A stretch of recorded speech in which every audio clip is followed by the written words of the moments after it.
वाणी महात्मा दादू दयाल साहब जी की। सुख का साथी जगत सब, दुख का नाही कोई।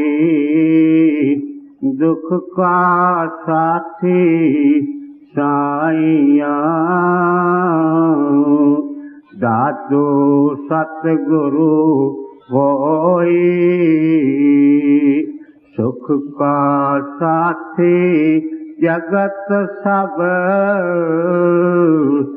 दुख का नाही कोई। दुख का साथी साईया, दादू सतगुरु होई। यह महात्मा दादू दयाल साहब की वाणी है, जो प्रेम से और नियम से सत्संग में आते हैं।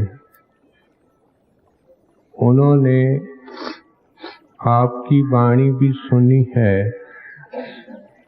और आपके जीवन के बारे में भी जानते हैं। डेरे के तरफ से एक खास पुस्तक आपके जीवन पर छपाई गई है। नए जिज्ञासु सत्संग में आते हैं, उनके लाभार्थ मैं थोड़े में अर्ज कर दूं। कहते हैं गुजरात की तरफ आप पैदा हुए। आपको छोटी उम्र के अंदर एक साधु मिले। उन्होंने उनके ऊपर दया करके अंदर का भेद दिया। खूब नाम की कमाई की। फिर राजस्थान के अंदर आकर के इन्होंने सत्संग किया, नामदान दिया। पहले सांबर में रहे, बाद में आमेर में चले गए और अपने आखिरी दिनों को उन्होंने नारायणा के अंदर निकाला, जहां आपकी समाधि, डेरा वगैरह मौजूद है। आपकी वाणी को भी हम सुनते आते हैं समय समय पर, और काफी आपकी वाणी है जिसके कुछ अंश हम आज ले रहे हैं। जो नियम से सत्संग में आते हैं वे जानते हैं कि हम मुख्तलिफ और विभिन्न महात्माओं की वाणी लेते हैं। क्यों लेते हैं? इसका टू फोल्ड पर्पस है।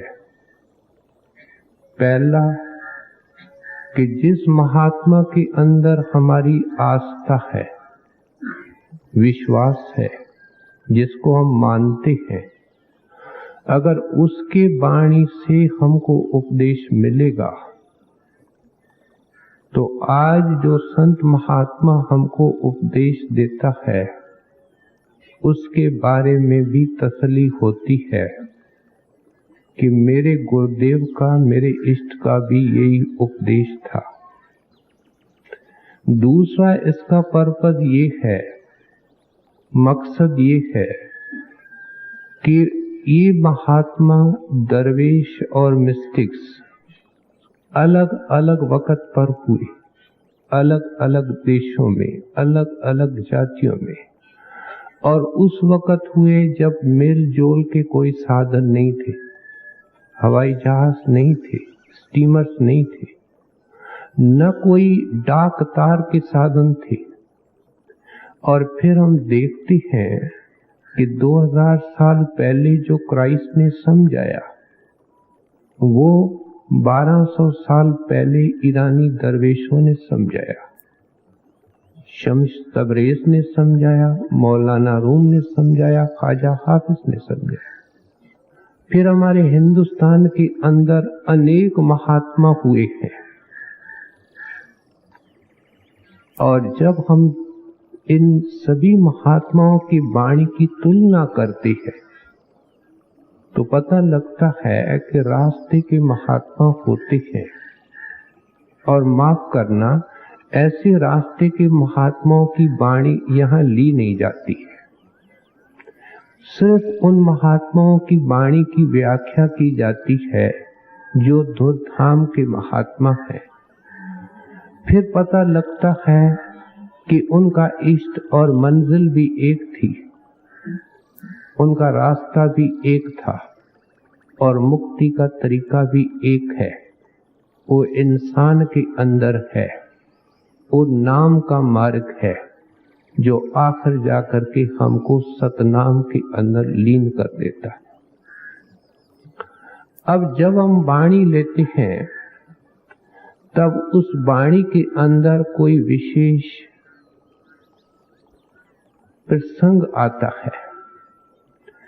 दादू दयाल साहब का पहला दोहा, पहली कड़ी हमने सुनी। आप फरमा रहे हैं, सुख का साथी सब जगत है, शिक्षा का एक हिस्सा। फिर आगे क्या कहते हैं, दुख का साथी साइया, दादू सतगुर होए। कहते हैं भाई, जिसको तुम सुख का साथी समझते हो वो मतलब का साथी है और कुछ अरसे के लिए है। तेरा सच्चा साथी दुख और सुख दोनों के अंदर साझीदार कौन है? पहले साईं का नाम ले रहे हैं, परमात्मा का, और फिर सतगुरु का भी नाम ले रहे हैं। थोड़ा इसको उदारता से देखें। बच्चा जब माता के गर्भ में होता है, सब संतों की वाणी कहती है कि महा दुखदाई अवस्था में होता है।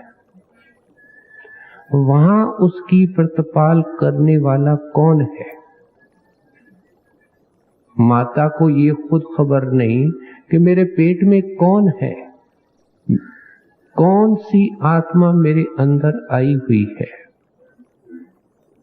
ये छोटा सा चमड़े का टुकड़ा होता है, बढ़ता है, इसको आंखें लगती हैं, इसको और अंग लगती है। इस शरीर को परमात्मा ने ऐसे भी देखा जाए तो हमारे डॉक्टर साइंसदान हैरान होते हैं कि किस तरीके से इस शरीर के अंग फंक्शन करते हैं। ये जिस्मानी, और फिर इसके अंदर कई और रूहानी सामान रखा हुआ है, रूहानी जायदाद रखी हुई है। उस वक्त इसका मददगार एक साईं है, और साईं इसकी मदद किस तरीके से करता है कि परमात्मा इसको रोशनी के अंदर रखता है, शब्द के अंदर रखता है, तब ये 10 महीने वहां निकाल सकता है। नहीं तो इतनी प्रचंड अग्नि है, इतना महाकलेश है कि ये एक श्वास भी वहां रहना नहीं चाहता। रात दिन प्रार्थना करता है, मेरे को बाहर निकालो। और मैं वायदा करता हूं कि मैं आपको श्वास श्वास में याद करूंगा। यहां आकर के जो सच्चा साथी था माता के गर्भ में, और जो ये वायदा भी करके आया, उसको धीरे धीरे भुलाने लगा। इस वायदे का जिक्र सभी संतों ने वाणी में किया है, और हमने भुलाया है, ये हम जानते हैं कि जो हमारा सच्चा साथी है, जो पहले हमारे दुनिया में आने से पहले था, इस वक्त है, अंत के समय होगा, आगे होगा, उसको तो हमने बिल्कुल भुलाया है। और हमने सुख की डेफिनेशन ही बदल दी है। यहां आकर के शरीर धारण करके जो हमारे इंद्रियों के भोग हैं, उनको हम सुख मान के बैठे हैं। संतों के वाणी के एक एक वचन को एक तरफ रखा जाए, ये बड़े हजूर महाराज के मुखारबिंद के वचन हैं, दूसरी तरफ सारी दुनिया की दौलत रखी जाए, तो परमार्थी जन के लिए इस संतों के वाणी का एक लफ्ज सारी दुनिया की बबूती से ज्यादा कीमत रखता। क्यों कि मरते वक्त ये सब कुछ यहाँ रह जाता है, लेकिन अगर ये वचन आज दादू दयाल साहब का वचन है, अगर हृदय के अंदर बैठे तो ये गंदी दुनिया से छुटकारा पा सकता है। संतों के उपदेश को सही अर्थों के अंदर समझना चाहिए। कहते हैं देखो, तू शरीर करके जब पैदा हुआ, धीरे धीरे अंदर का राज भूल गया, माया ने तेरे से भुला दिया, तू कुटुंब परिवार के अंदर रहने लगा, बड़ा हो गया, आज तुम्हारी 30, 40, 50, 60 साल उम्र है। ऐ बंदा, ऐ इंसान, जो जिंदगी तेरी निकली है, पहले उसकी पड़ताल करने की कोशिश तो कर कि तुमको इस जिंदगी के अंदर कितने धोखे मिले हैं, कितने कपटी और स्वार्थी और मतलबी लोग मिले हैं। कभी कभी हमारे जिंदगी के अंदर ऐसी घटनाएं घटती हैं कि जिनके ऊपर हम जी जान लगा करके बैठे होते हैं, वो धोखा देने के अंदर कोई देर नहीं करते हैं, फिर दुनिया की असलियत सामने आती है। आप कहते हैं ये जितने साथी हैं, इंसान एक सामाजिक प्राणी है, समाज के अंदर रहना उसका जरूरी है। क्यों कि संतान के उत्पत्ति का इंस्टिंक्ट इसके अंदर है, न केवल इंसान में, सब जीवों में। चिड़िया अपना परिवार बनाती हैं, पशु अपना परिवार बनाता है, इंसान बनाता है। ये जो फैमिली है, परिवार है, ये छोटे में छोटा सोशल यूनिट है। और आम दुनियादार की हालत एक है कि ये केवल इसी के साथ ही बंधा होता है, यहां तक ही महदूद होता है। कहते हैं जिनके साथ तू महदूद है, जिनको अपना अपना समझता है, प्यारे ये तेरे नहीं है, ये सब तेरे सुख के साथी हैं। मतलब क्या है? सुख से मतलब क्या है? पहले देखो, सुख के दो हिस्से हैं। दुनिया के अंदर जितना सुख मिलता है वो माया या पैसे के द्वारा मिलता है। आपके पास पैसा है और खूब पैसा है, आप अच्छा भवन खरीद कर लेते हैं, उसको फर्निश कर लेते हैं, कार खड़ी हो जाती है, नौकर आ जाते हैं, पड़ोसी और आसपास के लोग आपकी इज्जत करते हैं। सब कुछ किसके द्वारा हुआ? पैसे के द्वारा हुआ। इसलिए आज आम तौर पे जैसे जैसे भौतिकवाद बढ़ता जाता है, मटीरियलिज्म का विकास होता है, जीव बाहर मुखी होकर के पैसे को दीन ईमान समझ करके बैठा है। किसी ने कहा है, न ईसा न मूसा, बड़ा पीर पैसा। न मैं ईसा को जानता हूं, क्राइस्ट पैगंबर हुआ है, न मूसा को जानता हूं, जो यहूदियों का पैगंबर हुआ है। मेरा पैगंबर पीर और खुदा तो पैसा है। ये कौन कहता है? आज का हर एक दुनियादार कहता है। दादू दयाल साहब हमको हिलाना चाहते हैं, हमको जगाना चाहते हैं, हमको उठाना चाहते हैं, हमको चलना सिखाना चाहते हैं, हमको मंजिल के ऊपर पहुंचाना चाहते हैं। इस भाव से संतों की वाणी को सुनना चाहिए कि वो चाहते क्या है। कहते हैं जिनको तू सुख का साधन समझ करके बैठा है, इंसान सुख कैसे लेता है? शरीर के द्वारा ही लेता है। आंखों के द्वारा सुंदर सुंदर शक्लें, सुंदर सुंदर पदार्थ, और इस तरीके से जुबान के द्वारा मीठे सलोने स्वादी भोजन होने चाहिए। सुनने को जो चीज मिले वो मधुर हो, जिसके अंदर हमारी महिमा हो, हमारी उपमा हो। निंदा आलोचना कोई सुनना नहीं चाहता है, चीखना चिल्लाना कोई सुनना नहीं चाहता है। ये सारी इंद्रियां इन भोगों को सुख समझ करके चलती है। लेकिन हमारे पुराण कहते हैं कि जिस वक्त इंसान की मौत होती है, उस धर्मराय के दरगाह के अंदर ये इंद्रियां हमारी दुश्मन बन करके खड़ी हो जाती है। आंखें कहती हैं ऐसे ऐसे चीजों के तरफ देखता रहा जो इनकी अपनी नहीं थी, पराई थी। ये अपनी औरत को छोड़ करके पता नहीं कितनी शक्लों के तरफ देखता रहा, कितने पुरुषों के तरफ ये देखती रही। इसको कोई वहां वकील की जरूरत नहीं है, कोई गवाह की जरूरत नहीं है। ये हमारी इंद्रियां जिनको दिन रात अपना समझ करके, सुख का साधन समझ करके हम तृप्त करने की कोशिश करते हैं, यही हमारे अंदर दुश्मन होकर के बैठती है। इसलिए कहते हैं बेटा तेरा अपना कुछ नहीं है। स्वामी जी महाराज वाणी के अंदर क्या लिखते हैं, कुटुंब परिवार मतलब का बिना धन पास नहीं आई। मैं अभी जिक्र करके आया कि जो कुछ संसार के अंदर मिलता है वो धन के द्वारा मिलता है।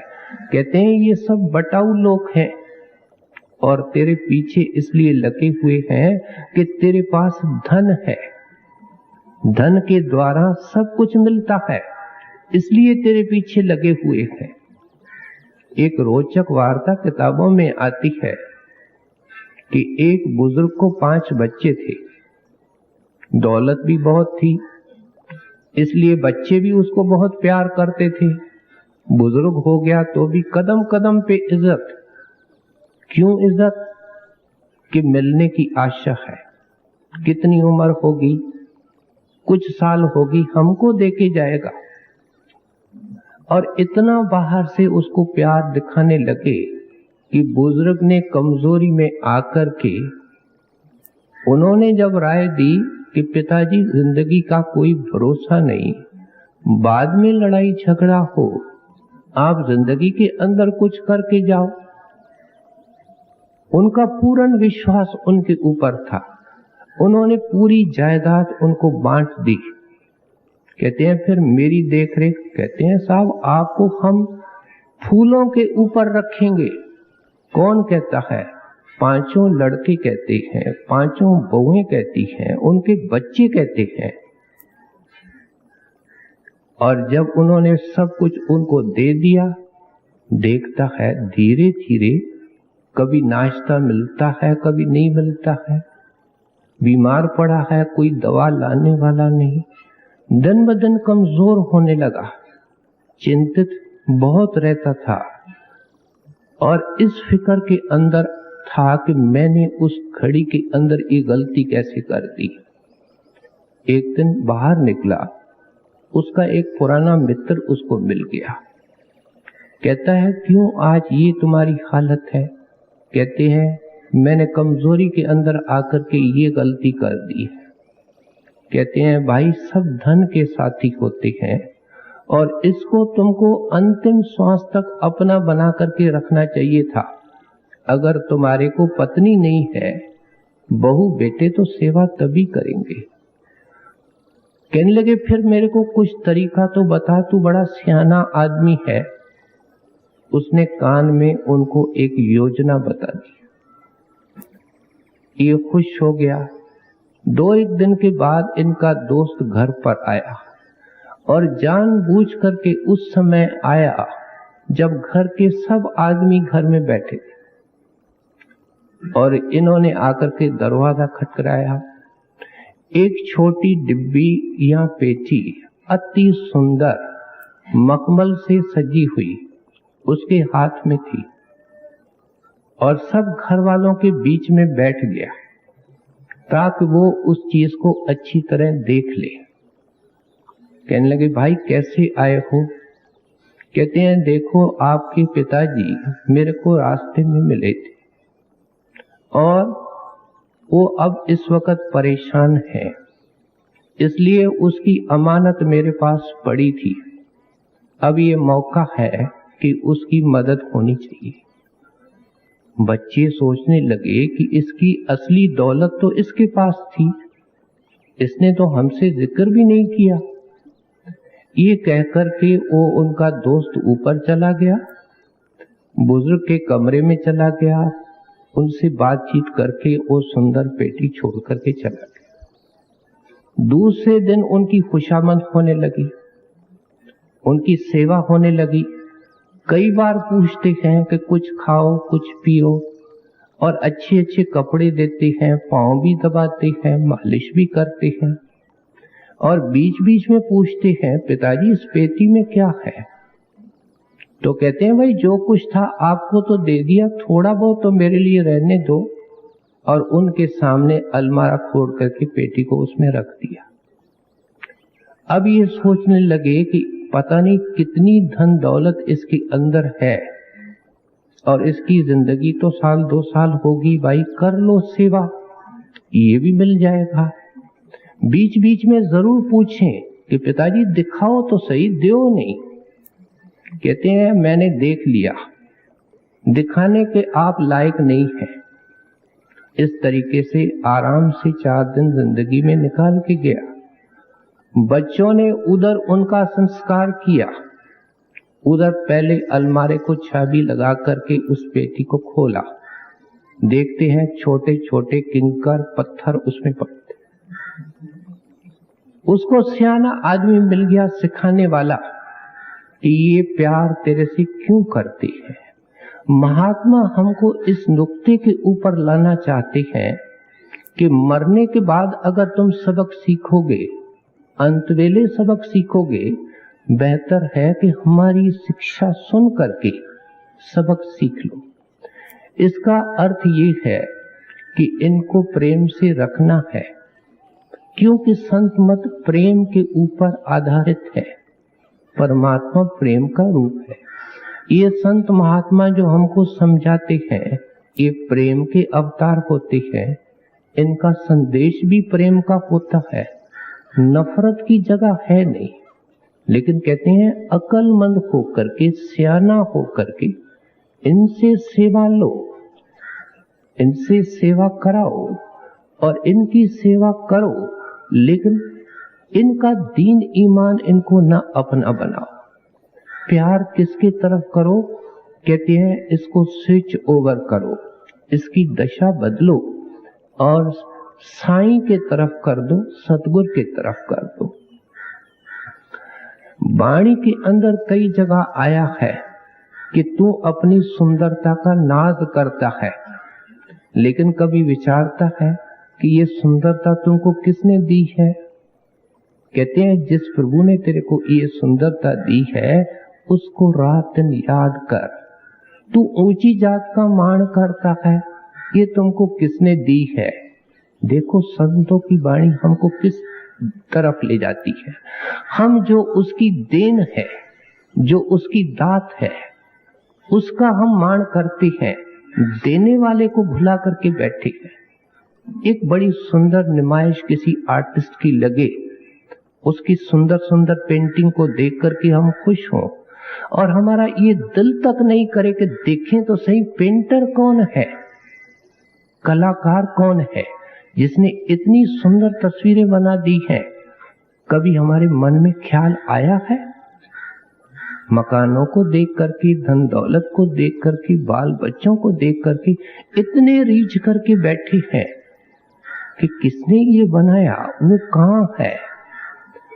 और जो परमार्थी होता है वो सोचता है कि मेरे घर के अंदर बच्चा आया, ये पहले कहाँ था और 10 साल के बाद मेरे से कुछ लेकर के चला गया, कहाँ चला गया, मैं कहाँ से आया और मेरे को कहाँ जाना है। यही तो विवेक और विचार की जागृति संत हमारे अंदर करना चाहते हैं। कहते हैं जिसके अंदर एक ख्याल आ गया ये जिंदगी क्या है? क्या केवल आना और 4 टुकड़े यहाँ खाना, बाल बच्चों की परवरिश करना, कुछ पैसे इकट्ठे करना, यही जिंदगी है? तो फिर मरने के बाद क्या है? पैदा होने से पहले क्या है? जो इस जिज्ञासा के अंदर लगता है, उसके ऊपर परमात्मा कृपा करके उसका हल भी उसको दे देता है। गौतम बुद्ध के अंदर यही जिज्ञासा पैदा हुई थी और भगवान की कृपा से उसकी वो जिज्ञासा शांत भी हो गई। पहले आंखें बंद करता अंधेरा नजर आता था, फिर बुद्ध भगवान बन गए। बुद्ध का मतलब ज्ञानी।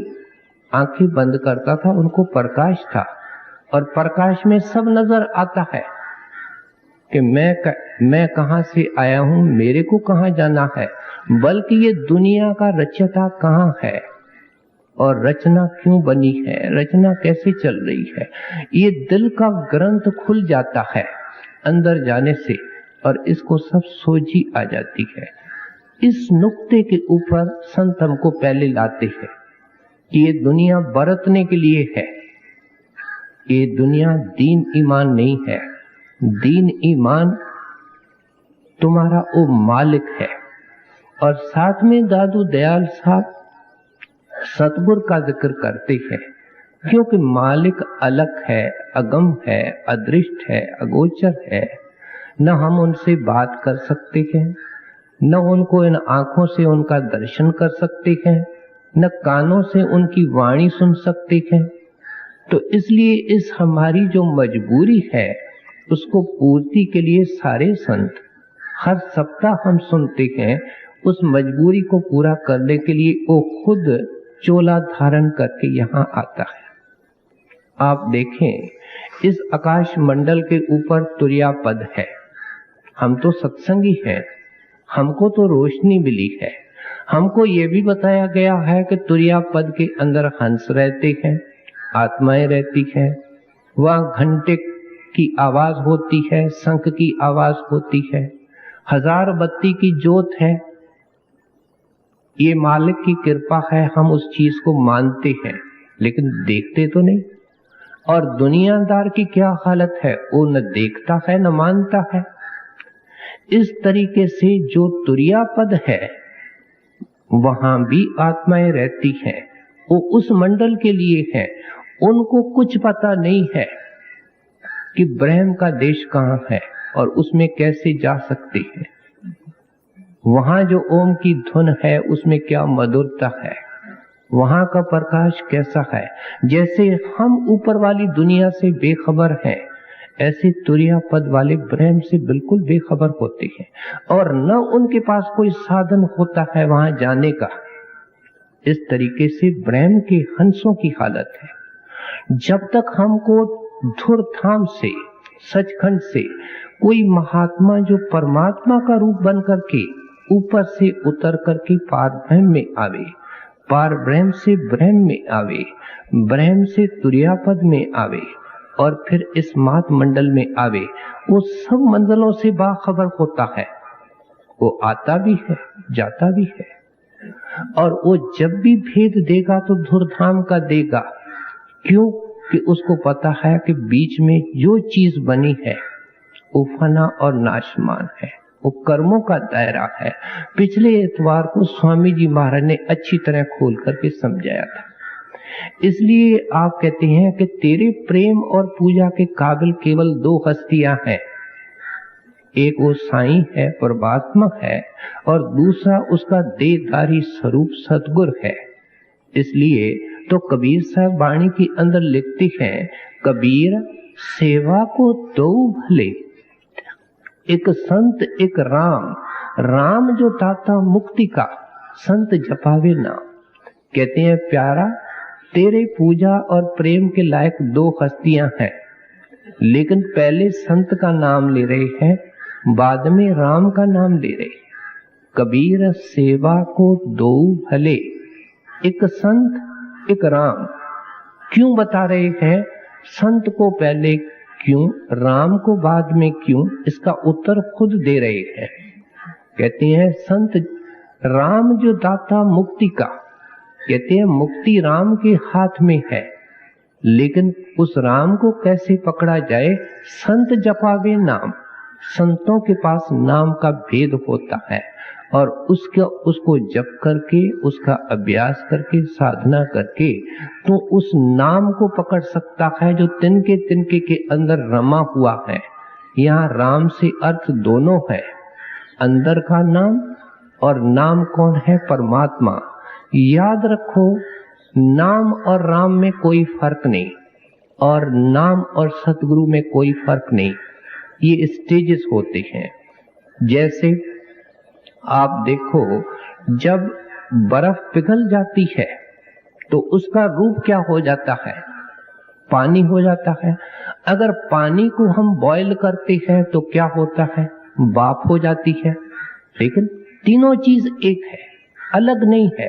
बर्फ वही चीज है, पानी वही चीज है, स्टीम वही चीज है, भाप वही चीज है। ठीक उस तरीके से ये इनकी परमात्मा की तीन अवस्थाएं हैं जिनके अंदर वो हमको मिलते हैं। सो इसलिए कहते हैं कि तू दुनिया के जितने रिश्ते नाते हैं ये तो पेड़ की ढलती हुई छाया के तरह है। पेड़ की छाया को आप वॉच करो, वो धूप के अनुसार होती है। सुबह को एक स्थान पे, दोपहर को दूसरे स्थान पे, शाम को तीसरे स्थान पे और रात को गुम हो जाती है। कहते हैं ये जिंदगी का हाल है, ये जिंदगी की चार अवस्थाएं हैं। तुमको प्यार करने वाले और तेरे को धिक्कारने वाले दोनों ही मिलेंगे। तेरी आलोचना करने वाले, तेरे महिमा करने वाले तो दोनों तेरे को मिलेंगे। लेकिन उसको लेन देन समझ करके अपना प्यार, अपना निज मन उस परमात्मा और सतगुरु के चरणों के अंदर रख। सतगुरु हमारे लिए क्या करता है? आज हमारा काम कौन कर रहा है? एक महापुरुष कर रहा है, एक संत सतगुरु कर रहा है, जिसको हम दादू दयाल साहब के नाम से जानते हैं। लेकिन जिस देह के अंदर बैठ करके इस महात्मा ने प्रचार किया था उसका नाम दादू दयाल था, लेकिन जिस शक्ति ने प्रचार किया था उसका नाम परमात्मा था। और वो हमेशा दुनिया के अंदर मौजूद होती है। किसी कौम में, किसी मजहब में साधु महात्मा आवे, वो शक्ति उसके अंदर बैठ करके उसी चीज को समझाती है, उसी उपदेश को दोहराती है। दादू दयाल साहब को आगे सुने। सुख का साथी जगत सब, दुख का नाही कोई। दुख का साथी साईं दादू सतगुरु होई। सगे हमारे साथ हैं, सिर पर सिरजन हार। दादू सतगुरु सो सगा, दूजा धुंध विकार। जब तक हम इस धुंध और विकार से निकलते नहीं हैं, रोशनी के दायरे के अंदर नहीं जाते हैं, तब तक हमको पता ही नहीं चलता है। जब बड़ा डेंस फॉग होता है, कभी कभी ऐसा धुंध होता है कि हवाई जहाजों की उड़ानें रोकी जाती हैं, यातायात रोके जाते हैं, 10 फुट के ऊपर आदमी खड़ा होता है, नजर नहीं आता है। कहते हैं ये हालत इस दुनिया की है और ये दुनिया की हालत रहेगी जब तक इस धुंध से निकल करके प्रकाश के दायरे के अंदर नहीं जाते। और वो कौन करता है? कहते हैं वो गुरु करता है। गुरु संस्कृत शब्द है जिसका अर्थ ही ये है कि जो अंधेरे को बदल करके प्रकाश के को सामने लावे। जो प्रकाश के को हमारे सामने लाए वो खुद प्रकाश के दायरे के अंदर होता है। लेकिन महिमा दादू दयाल साहब किसकी कर रहे हैं? कहते हैं मेरे सतगुरु की। आज हम क्राइस्ट के किश्ती के अंदर बैठ करके इस भवसागर को पार नहीं कर सकते। आज हम कबीर साहब के किश्ती के अंदर बैठ करके इस भवसागर को पार नहीं कर सकते हैं। माफ करना, ये महात्मा समझा रहे हैं, दादू दयाल साहब समझा रहे हैं। कहते हैं मैं किसके किश्ती के अंदर बैठा? मैं अपने सतगुरु की किश्ती के अंदर बैठा। इस तरीके से ऐ दुनिया का बंदा, अगर तुमको भव सागर को पार करना है तो तुमको वक़्त का जो रूहानी मलाह है उसके जहाज में, उसके किश्ती के अंदर बैठना पड़ेगा। बड़े सुंदर तरीके से समझाते हैं, क्योंकि इस नुक्ते के ऊपर आकर के बड़े बड़े आलिम, फाजिल और विद्वान धोखा खा जाते हैं कि कोई हमारा पुरातन महात्मा मदद कर सकता है। बड़े किस्मत वाले थे वे लोग जिन्होंने उनके दर्शन किए, गुरु नानक के दर्शन किए, कबीर साहब के किए, पलटू साहब के किए, मौलाना रूम के किए, क्राइस्ट के किए, शम्स तबरेज के किए, और उसके किश्ती के अंदर विश्वास रख करके वो बैठ गए। वो किश्ती उनको पार ब्रह्म से परे वो मुकाम हक सचखंड के अंदर ले गई। अब महात्मा भी वहां बैठा है, उनके सेवक भी उनका रूप हो चुके हैं और सब परमात्मा का रूप बन चुके हैं। कहते हैं अगर तुम ये ट्रांसफॉर्मेशन चाहते हो, ये जिंदगी का मोड़ बदलना चाहते हो, तो फिर तुमको कोई वक़्त का संत सतगुरु है उसके किश्ती के अंदर बैठना पड़ेगा। और उसकी विशेषता क्या बता रहे हैं? कहते हैं वो अंग संग है, यहाँ तक उसको सृजनहार कहते हैं। वास्तव में इंसान जब तक ऐसे संत सतगुरु के शरण में नहीं होता है वो मरा होता है। वो माता के पेट से जरूर पैदा होता है, लेकिन उसकी पशु वृत्ति होती है और पशुओं के तरह दिन निकालता है। इसलिए जब संतों के अंदर, संगत के अंदर जागता है और वो इनके सिर पर हाथ रखते हैं, तब तो इसका नया जन्म होता है, नई जिंदगी इसकी होती है। इसलिए कहते हैं ये उनके घर में जाकर के केवल नया जन्म नहीं लेता है। जब जन्म ले लेता है बच्चा तो पिता के सभी चीजों का हकदार बन जाता है। इसलिए संत महात्मा लोक और परलोक दोनों को, सत्संगी को अपने मुट्ठी के अंदर रखते हैं।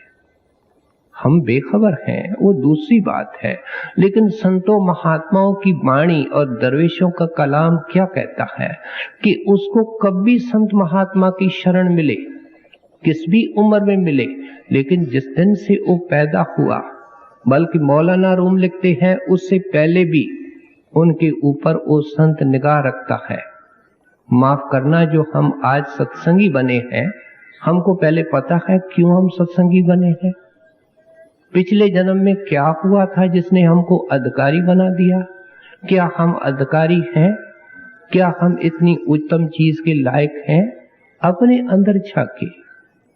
इसलिए कहते हैं हम बेखबर होते हैं, करने वाले एक होते हैं। सारे परमार्थी जिंदगी का निर्माण करने वाले हैं और उस सेंस में कहते हैं सृजनहार हैं। और फिर जिसको वो जन्म देते हैं उसकी देखरेख करते हैं। आमतौर पे कहते हैं कि संत महात्मा करामत नहीं दिखाते, बल्कि वो करामत को कंडेम करते हैं। लेकिन करामत के पीछे एक भावना होती है जिसको ऋषि मुनि दिखाते हैं। वो अहंकार के वश होकर के, जय जयकार के वश होकर के करते हैं। फिर कुछ लोग ऐसे गंभीर होते हैं जो दौलत को संभालते हैं और बाहर से सीधी सादी जिंदगी निकालते हैं। कुछ लोग ऐसे हैं जो ऊंचे खानदान के हैं, उनको मिल जाए केवल दिखावा दिखावा करते हैं। क्या उनके अंदर हाजमा नहीं होता है? वो क्या करता है? हवा में उड़ता है। जहां खाना नहीं है वहां खाना कर देता है।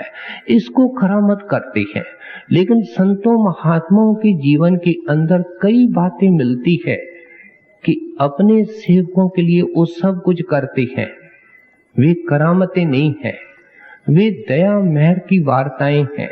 आप खुद सोचो, आपका अगर एक लड़का है अचानक आग के अंदर गिर जाता है, आप जूती भी नहीं पहनते हैं, जिस हालत में हैं आपको खबर मिलती है, आप दौड़ते हैं और अपनी जान से खेल करके उसको आग से निकालने की कोशिश करते हैं। क्या इसको भी हम करामत कहेंगे? ये दया है। दया भाव के अंदर आकर के ये किया जाता है। संत महात्मा जब अपने सेवकों की संभाल करते हैं तो ये करामत नहीं है, इसको अच्छी तरह समझना चाहिए। ये तो इस तरीके से है कि वो जिगर का टुकड़ा है, वो प्यारा बेटा है, उसके संभाल के लिए दौड़ते हैं। हजूर महाराज जी कांगड़े में गए। सत्संग के बाद एक फौजी जिसकी एक टांग लकड़ी की थी, वो खड़ा होकर के कहने लगा, हजूर मैं कुछ अर्ज करना चाहता हूं। मौज है संतों की। इन बातों से तो संत बहुत ऊंचे होते हैं, ये तो योगी जन भी कर सकते हैं। लेकिन वो कहने क्या लगा कि महाराज जी सेकंड वर्ल्ड वॉर लगी, मां भारी युद्ध जो 1939 के अंदर छिड़ी, अंग्रेजों की हुकूमत थी, हिंदुस्तान की फौजें भी यूरोप के अंदर भेजी गई। मैं जिस बटालियन के अंदर गया वो इटली के अंदर तैनात थी।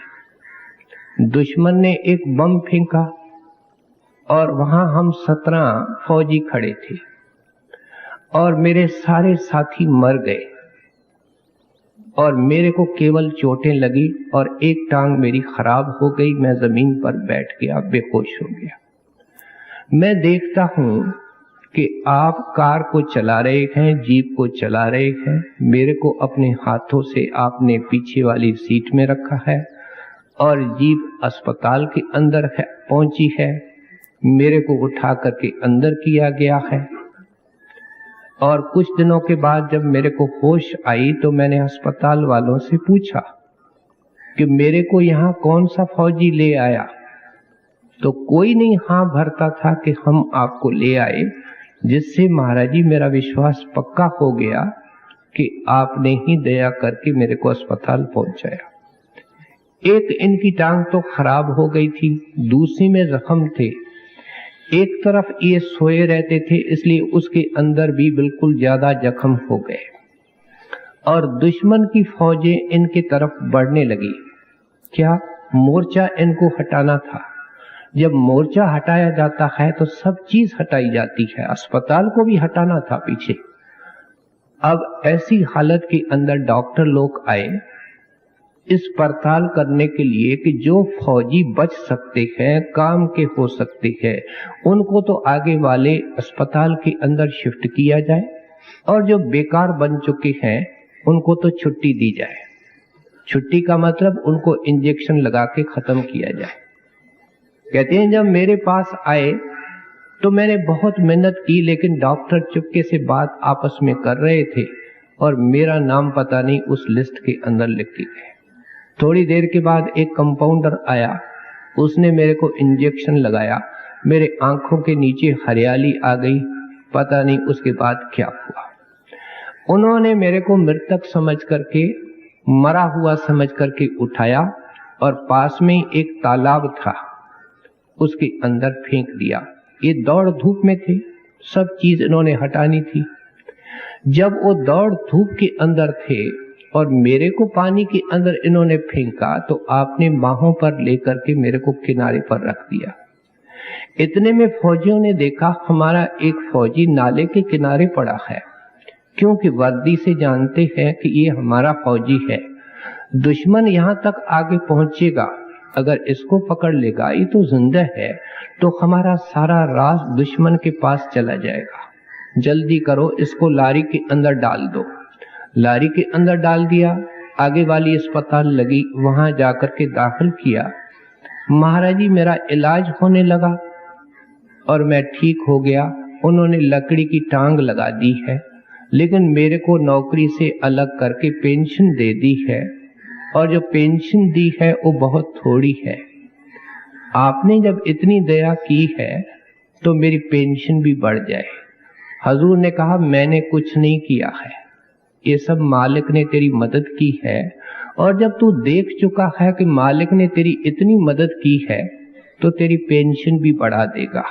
तुम डिप्टी कमिश्नर के पास चले जाओ और जो बात संगत को तुमने सुनाई है ये जाकर के डिप्टी कमिश्नर को सुनाओ, तेरा काम कर देगा।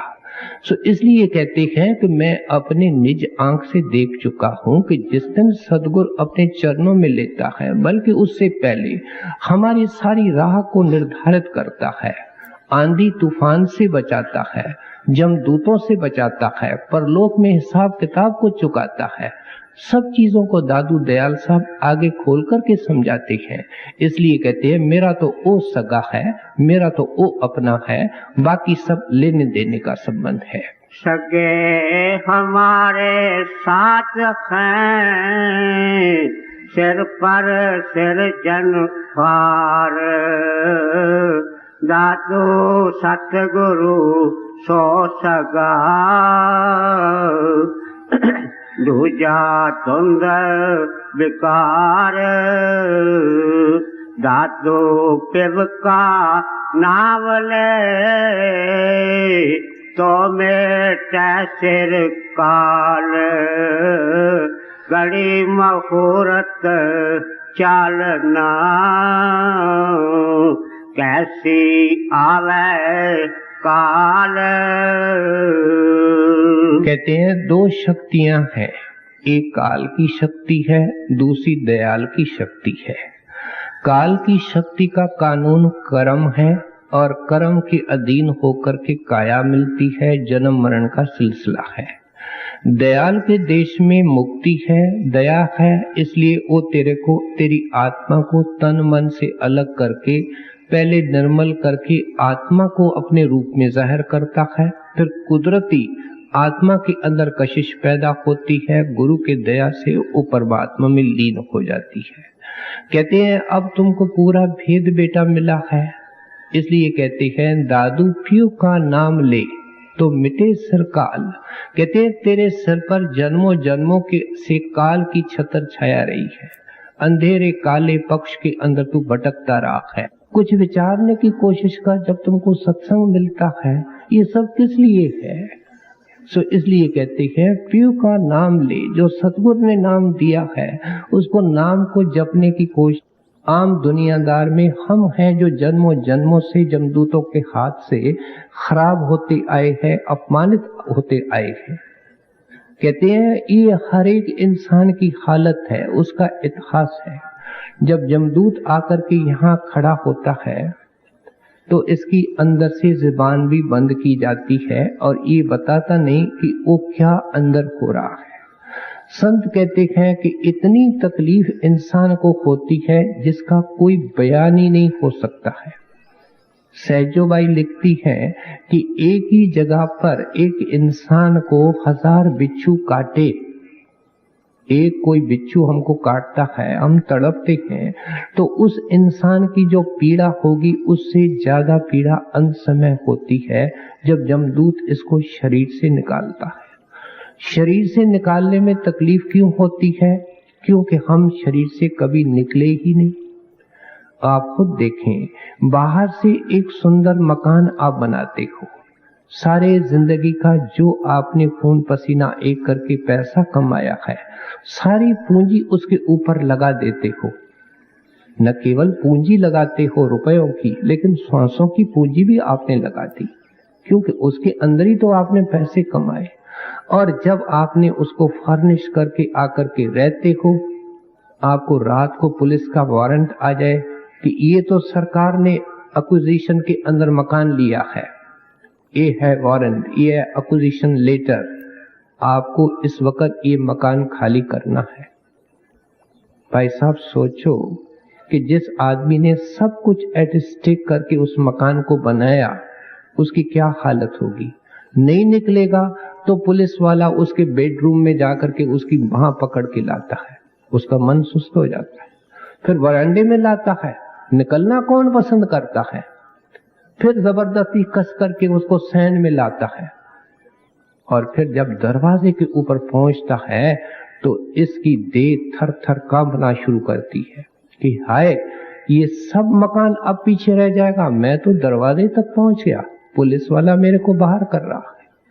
जिस वक्त जमदूत ये यहाँ खड़ा होता है, पहले इसके हाथ पैर सुन्न होते हैं, इसको बिल्कुल वहां से शुरू करते हैं, फिर इसका धड़ सुन्न होता है, क्या कमरे से निकाल करके सैन में लाते हैं, सैन में ला करके जब दरवाजे के ऊपर ये खड़ा होता है, क्या आंखों के बीच में इसको जब जमदूत शरीर से अलग करता है, ये पूरा जोर लगाता है वापस अंदर जाने का, ये थियोसॉफी वाले कहते हैं कि आम दुनियादार जब मरता है तो शरीर में वापस प्रवेश करने की कोशिश करता है, लेकिन इसका जोर नहीं चलता है, और फिर कई बार तो उस दरवाजे के अंदर ऐसा अटक जाता है किसी मोह के कारण कि हमने देखा है कि आमतौर पे हिचकी चलती है तो तैयारी होती है, लेकिन वो इस हालत के अंदर भी अटके होते हैं। फिर काल और जमदूत अटकलें करते हैं। इसका कोई प्यारा मित्र जो गुजर चुका है, इसका पति, इसकी पत्नी, इसका बाप, इसका बेटा जो मर चुका है पहले, उसकी आवाज अंदर से फेंकते हैं नकली कि घबराते क्यों हो, दरवाजे के इस तरफ मैं बैठा हूं, मैं तेरा अपना हूं, तू मेरे तरफ आ जा, मैं भी यहां हूं। और उस आवाज के अधीन होकर के ये अपने आप को उनके हवाले कर देता है। रास्ते में इसको तकलीफें दी जाती है, वो चौपड़ा इसको दिखाया जाता है। चौपड़ा कौन सा? जो इसने खुद टाइप किया है। इसके अंतःकरण के अंदर जो कुछ ये सोचता है, जो कुछ ये करता है, ऑटोमेटिक जैसे टेलीप्रिंटर होता है, यहाँ अपने आप ही अंकित होता है। वही लेखा निकाल करके इसको दिखाते हैं, और जो इसने किया है सब इसके सामने।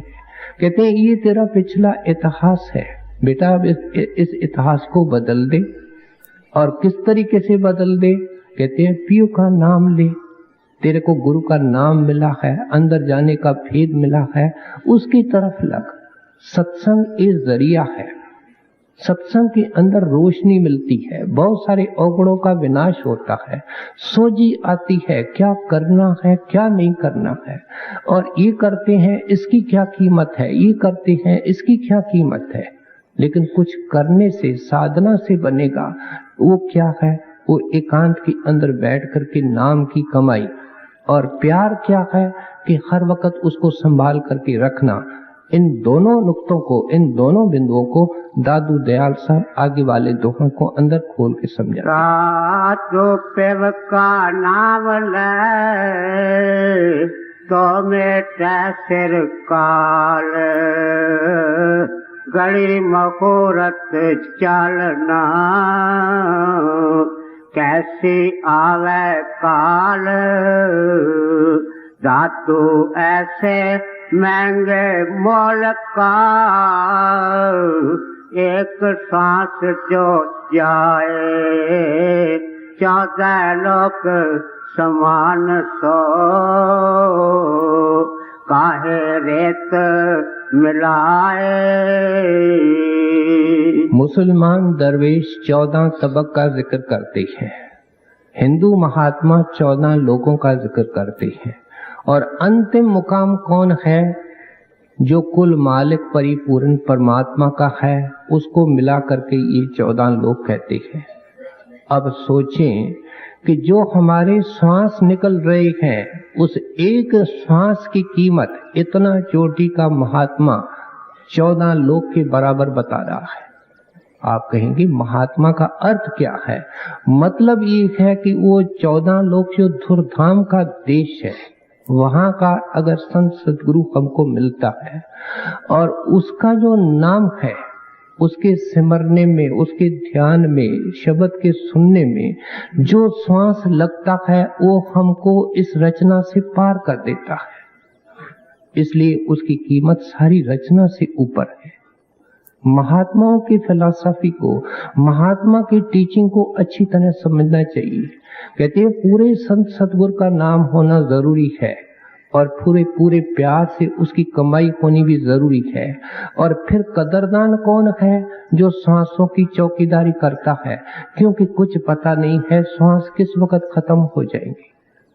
अगर आपके घर में एक टंकी है और आप अकेले हैं, उस टंकी के अंदर पानी भर देते हैं, और कितना पानी भरते हैं इसका पता सिर्फ आपको है। फिर उसके ऊपर आप ढक्कन रख देते हैं, उसको सील कर देते हैं। अब उस टंकी को नल के 2 हैं, उनके अंदर से पानी निकालता जाते हैं, लेकिन किसी को ये पता नहीं है कि इस टंकी का पानी किस वक्त खत्म होगा। क्यों? कि उसके ऊपर ढक्कन है और ढक्कन सील है। क्या है, हमारे को जो श्वासों की पूंजी दी गई है उसके ऊपर अज्ञान का ढक्कन है। हमको ये पता नहीं है, उसकी चाबी संतों के पास है, मालिक के पास है, ये भेद हमारे पास नहीं है। हम देखते हैं कि नौकर सुबह को साहब के लिए बेटी लेके जाता है, कहता है साहब चाय चाय चाय, कोई जवाब नहीं। वो बेचारा घबरा जाता है, देखता है साहब शरीर में नहीं है, दौड़ता आता है, कहता है मेम साहब, साहब को क्या हो गया? कहते हैं कुछ भी नहीं। दौड़ते आते हैं, कहते हैं रात को अच्छा भला सोया था, ये क्या है कि अंदर टंकी में पानी था ही नहीं, पता किसी को नहीं, ढकना सील होता है। बाथरूम में जाता है और उसके डायरी के अंदर 6 महीने की पोस्टिंग हो रही है कि मैंने 6 महीने में ये काम करने हैं, बहुत बड़ा आदमी है, लेकिन निकलता ही नहीं। दरवाजे तोड़ तोड़ करके बाथरूमों से निकाला जाता है। डॉक्टर सर झुका देते हैं कि हम तो कुछ नहीं कर सकते हैं। कहते हैं टंकी के अंदर पानी कितना है बेटा, इन श्वासों का फायदा उठाने की कोशिश कर। ये श्वास और जो पूंजी होती है वो अगर चाहें तो आप कम खर्च कर सकते हैं, उसको न खर्च करके बचा सकते हैं, लेकिन श्वासों की पूंजी खर्च होती रहती है। आप अपने नासिकाओं को 2 मिनट उंगलियों के साथ बंद तो करने की कोशिश करें, कितनी घुटन होती है। और संत कहते हैं 1 घंटे के अंदर 1000 श्वास हमारे निकलते हैं औसतन। इतना हमारा नुकसान हो रहा है। संत कहते हैं इन श्वासों को संतों के नाम के अंदर लगा दे। कबीर साहब देखो कितने सुंदर तरीके से हमको समझाते हैं। कहते हैं जाकी पूंजी सांस है। आज किसी सत्संगी से भी पूछो तुम्हारी पूंजी क्या है, कहता है 2 लाख, एक मकान, जमीन है। वो कभी नहीं कहता है मेरी पूंजी श्वास है। ये कौन कहता है? एक महापुरुष कहता है, संत कहता है, जो ज्ञान और प्रकाश के दायरे में खड़ा है। हम अंधकार में खड़े हैं। कहते हैं जाकी पूंजी सांस है, इसके अलावा तेरी कोई पूंजी भी नहीं है। नित आए नित जाए, कहते हैं रोक भी नहीं सकते हो, आती जाती है, खर्च होती रहती है, श्वास जारी है। ताको ऐसा चाहिए, कहते हैं ऐसे आदमी को क्या शोभा देता है। ताको ऐसा चाहिए रहे राम लिव लाए। लिव किसको लगे? कहते हैं अटूट प्यार को कहते हैं। एक एक श्वास की चौकीदारी करनी है। ये रुपए की चौकीदारी करता है मूर्ख है। सियाना कौन है? जो कबीर साहब की शिक्षा मानता है, श्वासों की चौकीदारी करता है। आए दिन एक एक महात्मा के वचन से ठोकर मिलती है कि एक एक श्वास को परमात्मा की याद के अंदर लगाओ, उसका एक अनमोल हीरा होता है। आप देखो आकाश से पानी गिरता है, बूंदे पता नहीं कहां कहां जाकर के फैलती है, कीचड़ में भी गिरती है, किसी और अच्छी जगह में गिरती है, लेकिन एक किस्मत वाली बूंद होती है। वो समुद्र के अंदर गिरने वाली भी अनेक होती है। जो सीपी समुद्र के सरफेस पर मुंह खोल करके बैठी है, वो सीप के मुंह के अंदर बूंद चली जाती है, और जैसे ही वो बूंद चली जाती है वो मुंह को बंद कर लेती है, नीचे बैठ जाती है।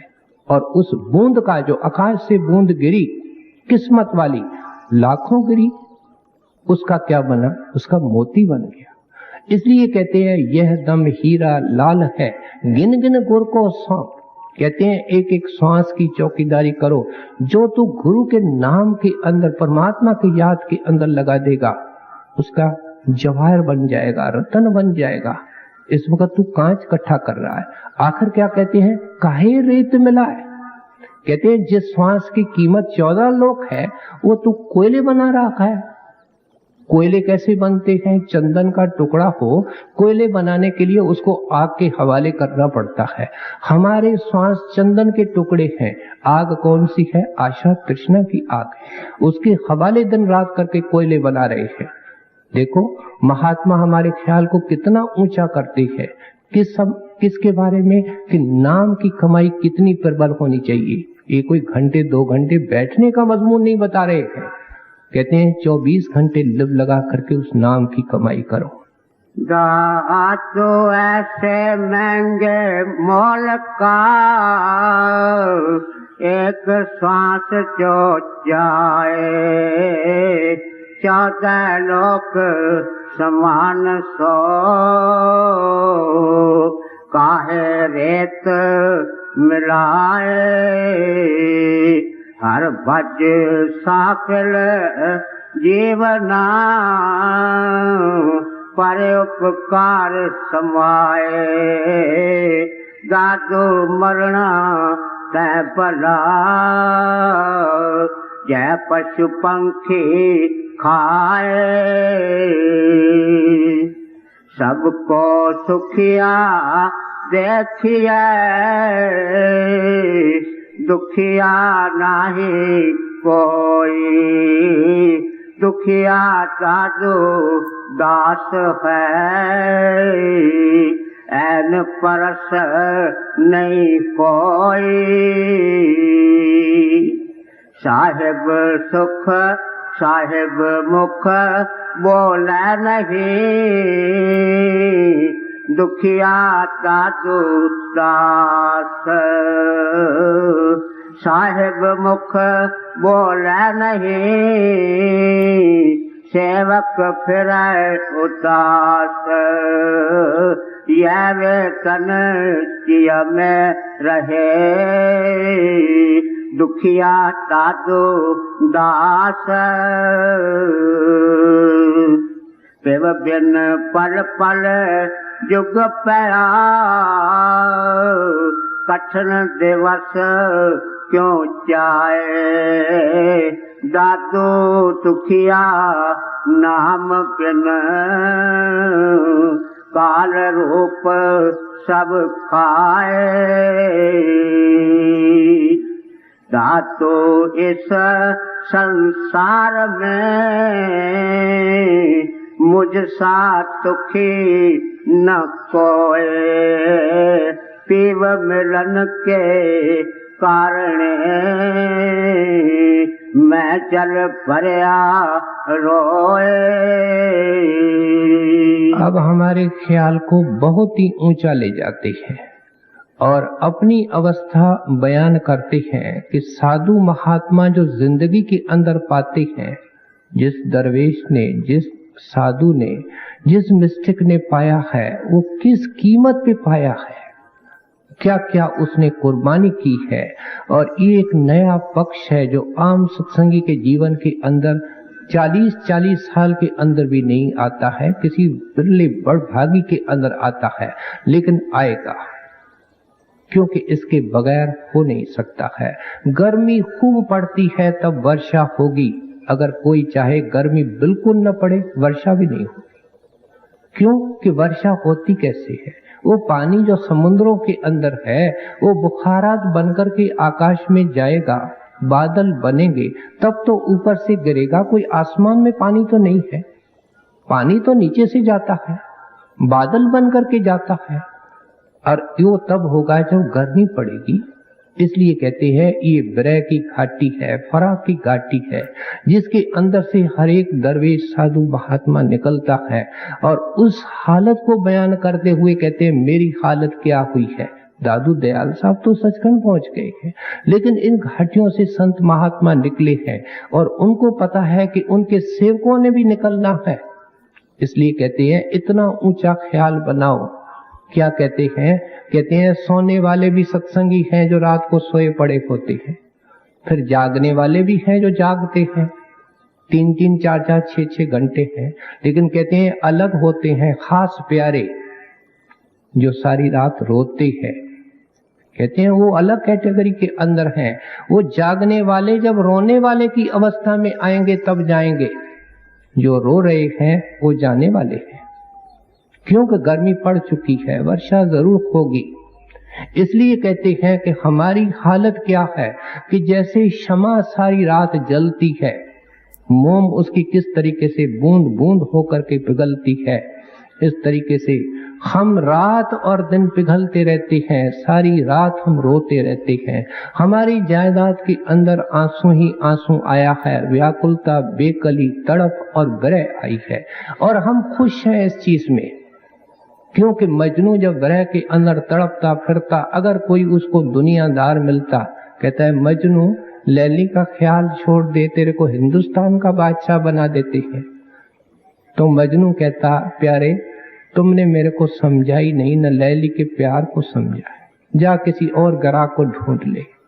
अगर किसी चात्रिक को पंडित समझाए, ऐ चात्रिक इतने महीने हो गए तू हाय हाय करता है, जमुना का जल पी ले, गंगा का जल पी ले, वो पवित्र जल है। तो छात्र कहता है पंडित ये पंडिताई अपने पास रख, मेरे बुजुर्गों ने छात्र वो शांति जल पिया है और मैं भी ये पीऊंगा, मेरे बच्चे भी इसको पिएंगे, बाकी किसी जल को अंदर चोंच नहीं लाएंगे। तो इसलिए कहते हैं कि ये जो प्यारे होते हैं जो इस अवस्था से निकलते हैं, अगर इनको कहा जाए कि भजन को छोड़ दो, इस हालत को छोड़ दो, कहते हैं नहीं, इसको तो हमने छाती से लगाया हुआ है और अब प्रीतम हमको छाती से लगाने वाला है, देर नहीं है। सो कहते हैं इस अवस्था के अंदर से निकलते हैं, जैसे बादल जितने काले होते हैं उसके अंदर से फिर उस अंदर से बूंद निकलती है, वर्षा बहती है। इस तरीके से जितनी ये गर्मी पड़ती है, विरह जोर बढ़ती है, आशा जल्दी बनती है कि अब प्रेम की वर्षा होगी। जिक्र भी करके आए, मैंने 5-6 दोए एक साथ पढ़वा दिए समय के ख्याल से कि अंदर में गुरु का दर्शन होता है लेकिन बात नहीं करता है, ये अंदर का राज है। गुरु अंदर आता है लेकिन स्वरूप खड़ा नहीं होता, आता है जाता है। अब आप खुद देखो, आपका अति प्यारा प्रीतम आपके सामने आवे और बात करने के बगैर चले जाए तो प्रेमी के लिए और क्या दुखदाई हो सकता है। अभी ख्याल स्थिर हुआ नहीं, स्वरूप टिका नहीं, पहले टिके फिर बात करे और फिर इतना प्यार और ध्यान किया जाए कि उसमें समाए। कहते हैं ये हालतें होती हैं, उतार चढ़ाव सब में होते हैं, और जब नहीं होता है, ख्याल नहीं जमता है तो रोते हैं, बिलखते हैं, और ये आंसू क्या करते हैं, उन धीरे धीरे बादलों को हटा देते हैं। वो कौन से बादल हैं जिन्होंने सूरज को छिपाया हुआ है, और नतीजा क्या होता है कि वो बादल हट जाते हैं, सूरज की रोशनी चमकने लगती है। इसलिए एक अंग्रेजी मिस्टिक लिखता है, tears are the telescope with which we look far into heavens. Telescope किसको कहते हैं? दूरबीन को कहते हैं। कहते हैं दूरबीन क्या काम करती है कि जो दूर चीज होती है उसको पास ले आती है।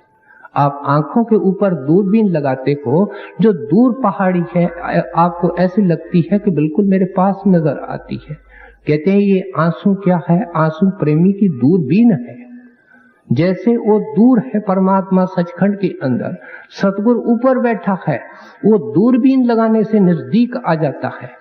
समझाने का तरीका है कि इन आंसुओं की बड़ी कीमत है। रोती है दुनिया, रोती है, खूब रोती है, लेकिन दुनिया की याद में रोती है, दुनिया के पदार्थों के लिए रोती है, दुनिया के लोगों की जुदाई में रोती है। प्रभु के जुदाई में रोने वाले ये दरवेश होते हैं, और जिन्होंने इस तरीके से खूब रोया है। एक मुसलमान दरवेश क्या लिखता है कि काश मेरे अंदर इतनी शक्ति होती कि मैं इतना रोता कि आंसुओं का दरिया बह उठता और फिर मेरा एक एक आंसू जवाहर बन जाता, और वो सारे जवाहर इकट्ठे करके मैं प्रीतम के ऊपर कुर्बान करता, तो भी जो मेरे को उन्होंने अंदर में दिया है उसकी कीमत ज्यादा है। देखो फकीरों ने और दरवेशों ने किस खाटी को पार करके ये पाया है। सत्संगी को ये सुनकर के घबराना नहीं है, क्योंकि जिस वक्त ये सिमरन ध्यान में लगता है इसका ख्याल भी ऊंचा हो जाता है, ये ग्राहक भी ऊंचा हो जाता है और सोचता है कि एक कदम बाकी मेरे को उठाना है और मैं छत के ऊपर पहुंचने वाला हूं, इसलिए गफलत नहीं करता है। ये विरह पहले पहले मन के अंदर पैदा होती है, और मन के अंदर जब पैदा होती है, अभी आत्मा दबी है, मन प्रधान है, तो अंदर में सिमटाव होता है। जब अंदर में ये चलती है तो पहले मन की विरह चलती है, और मन की विरह मन को जाकर के ब्रह्म में लीन कर देती है। फिर आत्मा रिलीज हो जाती है और उस वक्त आत्मा में सच्ची ब्रह्म, जिसका संतों के वाणी में जिक्र होता है, वो पार ब्रह्म में पैदा होती है। और फिर तो आत्मा रोके रुकती नहीं है, आत्मा सीधी जाकर के परमात्मा में समाती है और इसके जिंदगी का मनोरथ होता है। संत महात्मा भी खुश हो जाते हैं, क्योंकि माली कब खुश होता है? जब छोटा पौधा है तो भी खुश है, लेकिन जब वो फलता फूलता है और फूल निकलते हैं, खुशबू और महक फैलती है, तो खुश है। जो राहगीर होते हैं, देखने वाले हैं, वो भी खुश होते हैं। देखो महात्मा को गुजरे हुए कितने 100 साल हो चुके हैं, लेकिन कितनी खुशबू आपकी वाणी के अंदर से निकल रही है। आपके अंदर क्या ठंडक होगी, आपके अंदर क्या शांति होगी, जिसके मुख से ये वाणी निकली है, जिसके अंदर से ये वाणी निकली है। हम वाणी को पढ़ते हैं लेकिन भावना नहीं रखते कि जिस महात्मा ने वाणी उच्चारी उसके अंदर क्या शांति होगी, अगर बाहर के वाणी से हमको शांति मिल रही है। सो इसलिए दादू दयाल साहब ने अन्य महात्माओं की तरह हमारे सामने जीवन का मकसद रखा, दुनिया की असलियत बताई, जिंदगी का पर्पस बताया, किस तरीके से वो संतों के पास जाकर के नाम की कमाई करने से पूरा होता है, किस तरीके से बीच में रुकावटें आती हैं, बहादुर लोग, प्रेमी लोग कैसे उनके ऊपर विजय पाते हैं, सब कुछ अच्छी तरह खोल करके समझा दिया। दातो इस संसार में मुझ सा दुखी न कोई, पीव मिलन के कारण मैं जल भरिया रोए।